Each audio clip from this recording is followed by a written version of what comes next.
Sa video na ito ay hindi muna tayo ang mag-deliver ng mga seedling dahil tayo muna ulit ang dideliveran. At dahil nga ho, paubos na ulit yung ating stock, kaya kailangan na ho ulit nating mag-restock. Kaya tara ho, sama ho kayo kung gusto nyo. And yo, what's up guys? It's me, Mimi. Tamad, pero tinatrabaho ang buhay.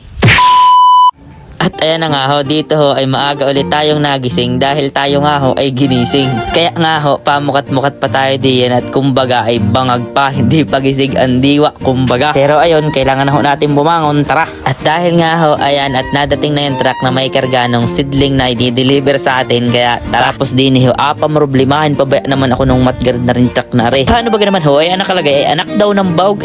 King ina, paano ba naman magkakaanak ang baog? Ay talaga namang dami ng problema sa mundo, dagdag pa ito. Pero bago nga ho natin problemahin yan, ang problemahin muna natin ay aring inababa. At alam nyo baga naman ho, minsan baga naman natutuwa din naman ako pag alam kong may camera na nakatutok sa akin. Ay talagang nabubuhay din naman talaga yung aking pagiging masipag. O baka naman minsan ho ay gayunlaan talaga. Pag wala tayong choice kundi gawin yung isang bagay, ay wala. Gagawin talaga at gagawin. At gawang hindi naman nga ho natin pwedeng pairalin lagi yung pagiging tamad natin at nakawari ko'y talagang may karendihan. At kaya nga ho siguro gano'n na lang muna. Trabahuin na lamang muna natin ngayon yung proseso tapos saka na lang natin intindihin yung magiging resulta. Dahil nga gano'n naman ho siguro talaga dapat.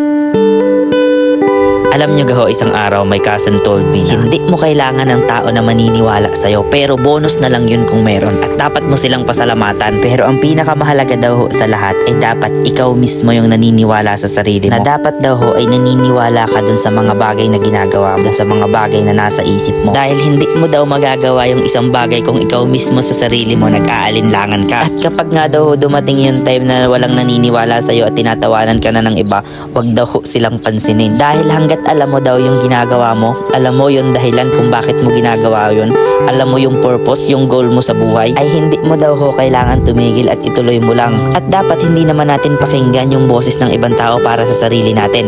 At ang dapat lang natin pakinggan ay yung sariling boses natin. At dapat i-look forward natin yung sarili natin kahit dun sa mga bagay na hindi pa nangyayari.